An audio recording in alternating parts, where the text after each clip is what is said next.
Hello, folks. It is meeting Monday? What? Meeting Tuesday. It's not Monday. What's with the alliteration? It is Team Up Tuesday.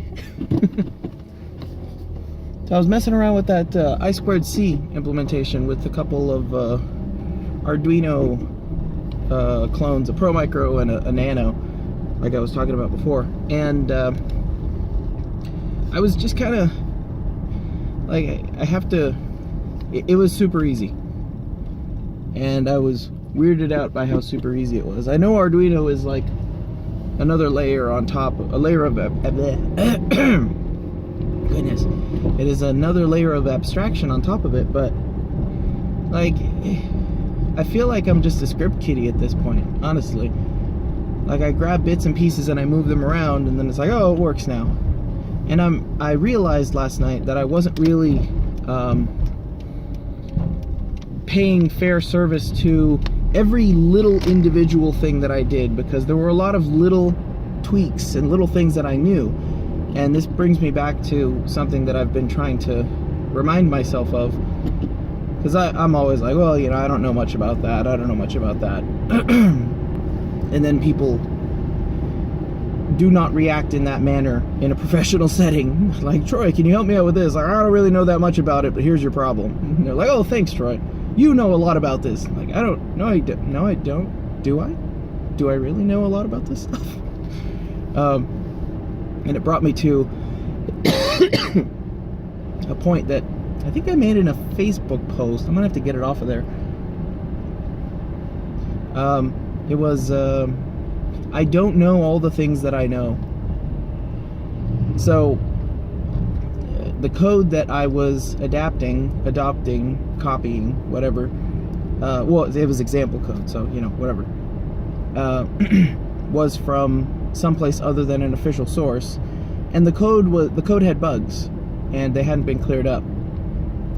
And the way I knew that the code had bugs was because when I looked at it and it didn't work, I said, oh, well, that doesn't look right. And this is set up as a string here, and this include library is commented out. Like, this header file is commented out. And this is something that, like, I remember when I first got started, it killed me that I could not read man pages.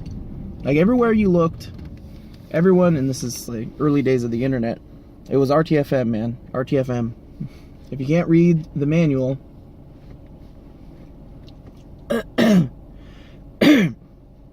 why should anyone make any effort to try to help you? And it was terrible, because as soon as I figured out how to do the man command, you know, man for the command, it opens up a manual for it, I would read and I would understand nothing. And I was a real heavy reader at that point. And reading comprehension were way up there. And I'm reading this paragraph and I'm like, what are these words and what do they mean?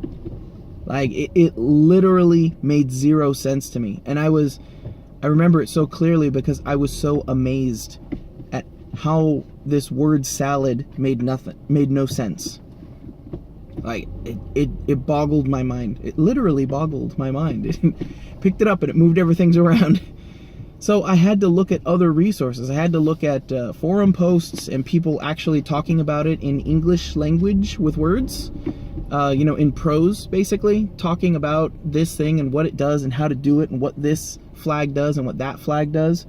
Because I could not read man pages. They made no sense to me.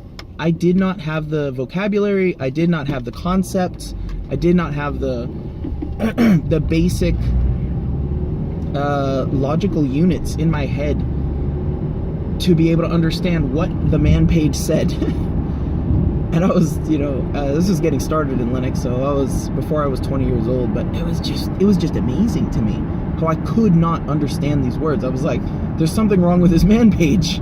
Like, it's corrupted. I looked online, like, there's parts missing. There's gotta be. I look online and it has the man page hosted online and it's the exact same thing. And I'm like, what is this?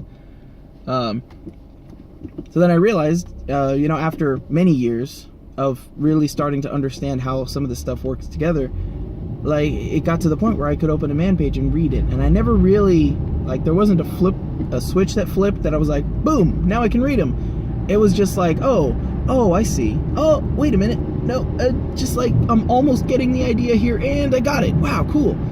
It was a struggle through the whole thing, just to understand this stuff. And so, I don't know how much of the things that I do are automatic. And I take that for granted. So it's hard to... It makes it hard to instruct. It makes it hard to teach. But it also makes it easy, I guess, to be hard on yourself. I don't know. I'm amazed by how easy things are.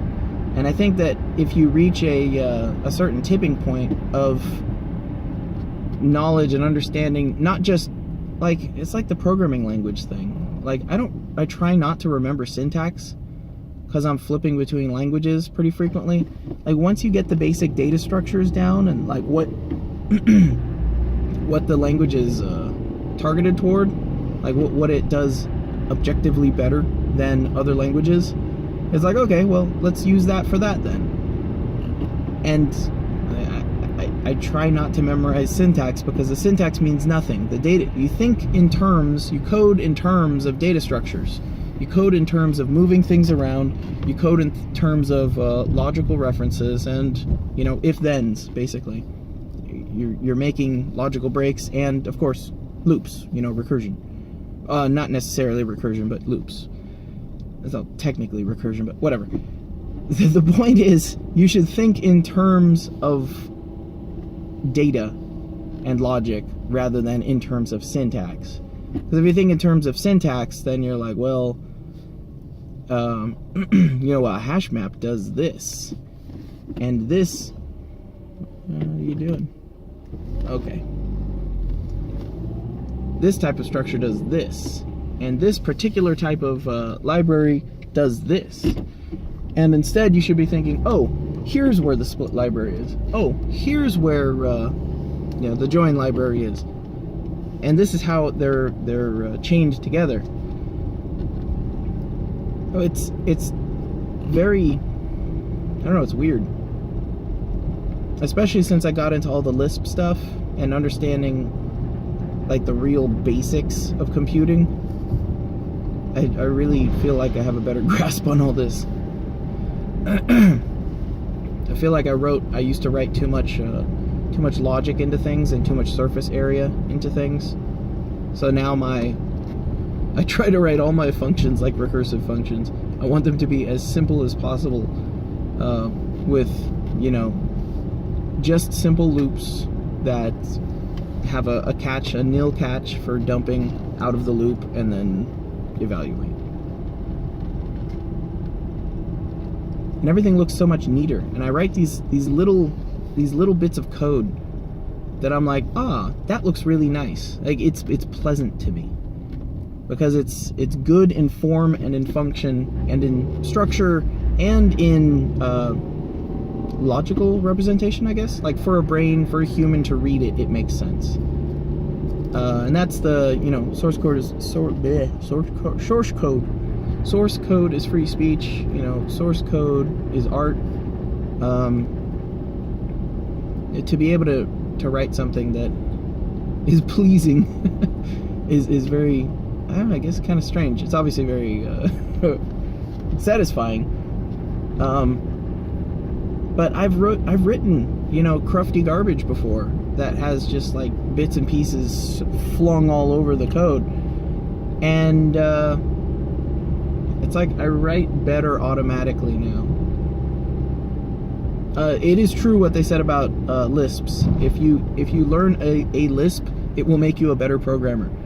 Not just a better Lisp programmer or a better X or Y programmer. It will make you a better programmer, full stop. Like, to understand all those concepts, you understand the basics of computing, and then you can cut away all the extra garbage.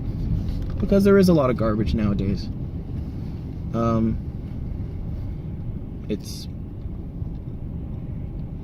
don't know. The additional abstraction is useful, in some regards, and it is harmful in other regards. I think that it's more useful than not, because it opens the opportunity for more people to get into it and more brains to be contributing to the breadth of code.